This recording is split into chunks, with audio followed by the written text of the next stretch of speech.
Hallelujah hallelujah. सभी को जय मसीह की। आज के सुंदर दिन में प्रभु आप सबको बहुत आशीष करे।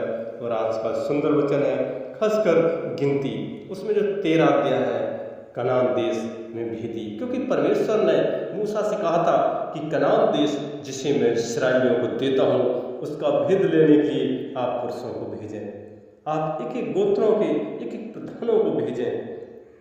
परमेश्वर ने कहा था और मूसा कहता था, उनको बताया भी कि जब तुम जाओ तो दक्षिण देश होकर जाना और पहाड़ी देश में जाकर उस देश को देख लो कि कैसा है। परमेश्वर बता रहे हैं उनको कि मूसा लोगों को बता रहे हैं और उसमें बसे हुए लोगों को देखो कि वो बलवान है या निर्बल, थोड़े हैं या बहुत, और जिस देश में बसे हुए हैं वो कैसा है, अच्छा है या बुरा, और कैसी कैसी बस्तियों में बसे हुए हैं, तंबुओं में रहते हैं या गढ़ वाले या किलों में रहते हैं, और वह देश कैसा है, उपजाऊ है या बंजर, उसमें वृक्ष हैं या नहीं, और तुम हियाव बांधे चलो और इस देश को उपज में से जो परमेश्वर उसमें देते हैं कुछ लेते भी आना। वह समय पहली पक्की दाखों का था, क्योंकि जो समय था वो पक चुका था, वहाँ पर दाख के अंगूर जो पक चुके थे, इसलिए वो सब चल दिए और वो वहाँ पर गए और उन्होंने भी वहाँ पर देखा और वहाँ पर जो बसे हुए थे लोग वहाँ देखे और वहाँ पर जो उन्होंने दाख की जो गुच्छे थे उन्होंने तोड़ लिए और 2 मनुष्य से एक लाठी पर लटकाए हुए उठा ली चले आए, जो अनार और अंजीरों में से भी कुछ कुछ ले आए। और वहाँ पर जो खासकर उन्होंने देखा, वर्णन किया कि जिस देश में तूने हमको भेजा था हम उसमें गए, सचमुच वहाँ दूध और मधु की धाराएं बहती हैं और उसकी उपज में से यही है, परंतु उस देश के निवासी बलवान हैं, उसके नगर गढ़वाले हैं और बहुत बड़े हैं। वो बता रहे हैं जो वहाँ गए थे, लेकिन कालेब और मूसा के सामने प्रजा के लोगों को चुप कराने का विचार किया, क्योंकि वो लोग डर रहे थे और लोग गए थे। लेकिन जो यहोशू और कालेब थे उन्होंने कहा था कि हम अभी चढ़ के उस देश को अपना कर लें, क्योंकि निस्संदेह हमें ऐसा करने की शक्ति है, क्योंकि जिसके साथ परमेश्वर होता है वो नहीं डरता। पर जो पुरुष उनके संग गए थे उन्होंने कहा उन लोगों पर चढ़ने की शक्ति हमें नहीं, क्योंकि वो डर रहे थे। लेकिन वो यहोशू और कालेब कह रहे थे मैं अभी इसी वक्त चढ़कर उनको ले लूँगा। वो कह रहे थे कि वो बहुत बड़े डिल्डोल के हैं, वो डर रहे थे। लोग कह रहे थे हम लोग तो टिड्डी समान दिखते हैं, लेकिन वो भूल गए थे परमेश्वर उनके साथ है। वो देखते हैं जो डरे हुए थे लोग वो मूसा पर बुड़बुड़ाने लगते थे,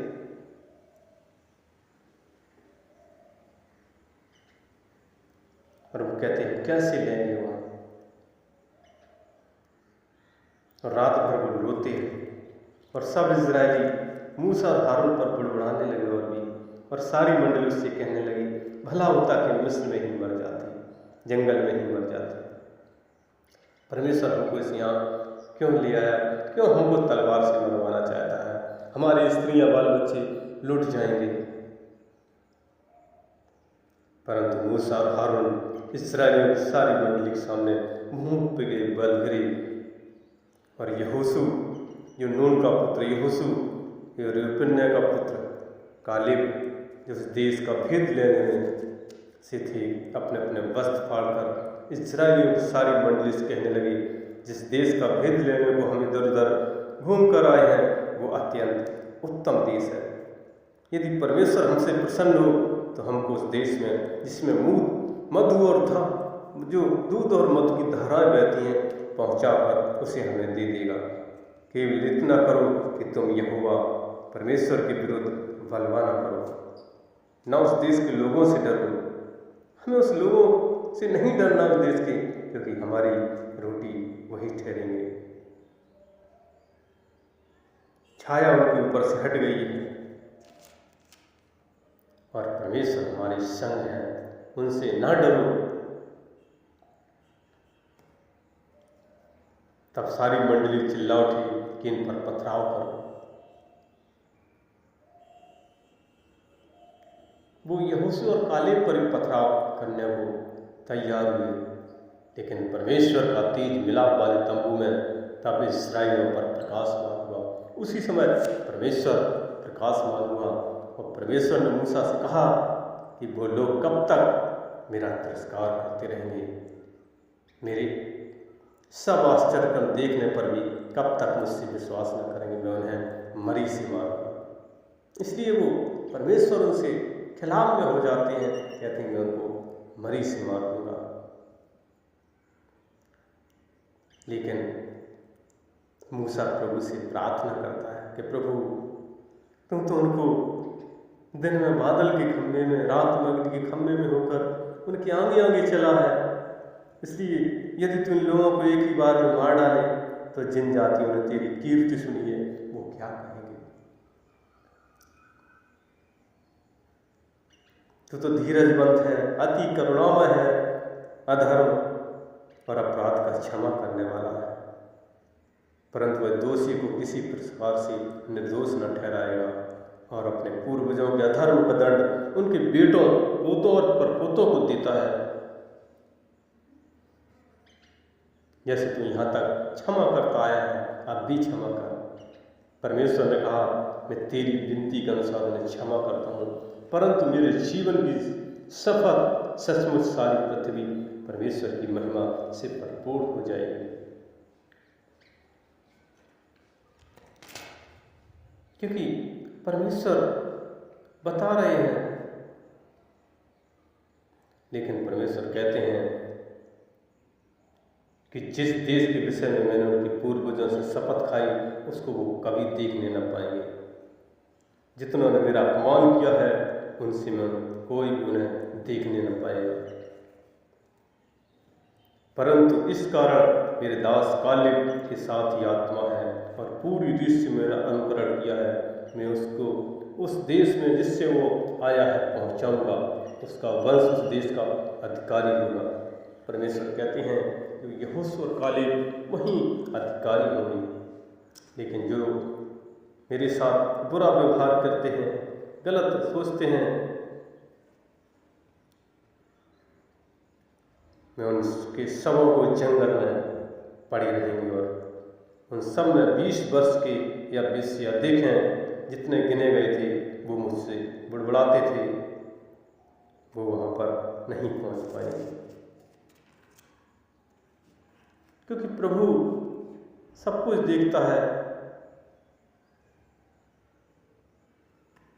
और वो परमेश्वर कह चुका था कि बुरी मंडली के लोग मेरे विरुद्ध इकट्ठे हुए हैं, जंगल में मर मिटेंगे।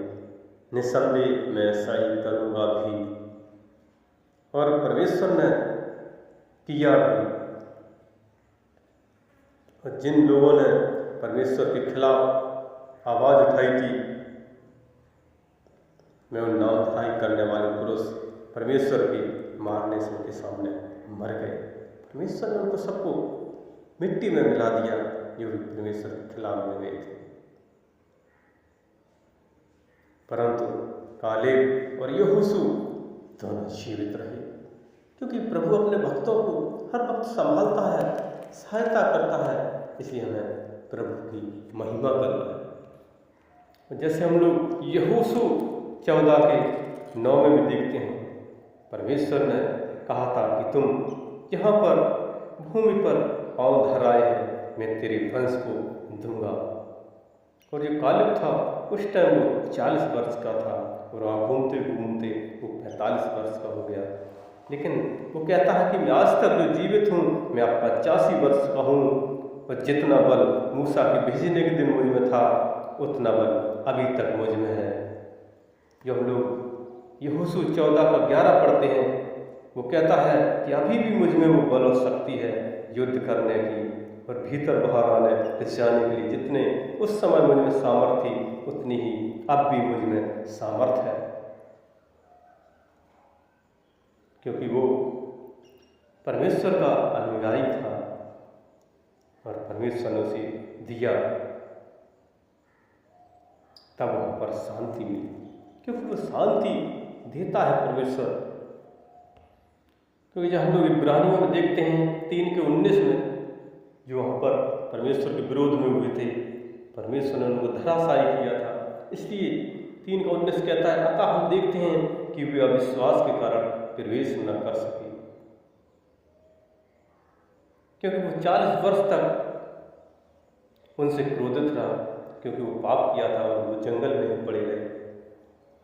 और उनसे उसने किससे शपथ खाई कि तुम मेरे विश्राम में प्रवेश करने ना पाओगे? क्या केवल उनसे नहीं जिन्होंने आज्ञा न मानी, लेकिन जो आज भी परमेश्वर की आज्ञा नहीं मानते, परमेश्वर उनको धराशायी करता है। लेकिन जो परमेश्वर की आज्ञा मानते हैं, जैसे कालेब और यहोशू ने मानी, परमेश्वर ने उनको जहाँ दूध और मध की धाराएं बहती हैं, कनान देश ले गए। प्रभु हमें सिखाते हैं, हमें उनकी महिमा करना है, आराधना करना है, प्रार्थना करना है, जय जयकार करना है, प्रभु यीशु मसीह की महिमा करना है। जैसे मत्ती 17:5 में भी बता रहे हैं, क्योंकि वह बोल ही रहा था कि ये उजले बादल उन्होंने छा लिया और उस बादल में से एक शब्द निकला, ये मेरा प्रिय पुत्र है जिससे मैं प्रसन्न हूँ, इसकी सुनो। वहाँ पर चेले थे और परमेश्वर कहते हैं यीशु मसीह की सुनो, क्योंकि वो मार्ग, वो सत्य और जीवन यीशु है। जो यीशु पर विश्वास करता है वही स्वर्ग पहुँचेगा।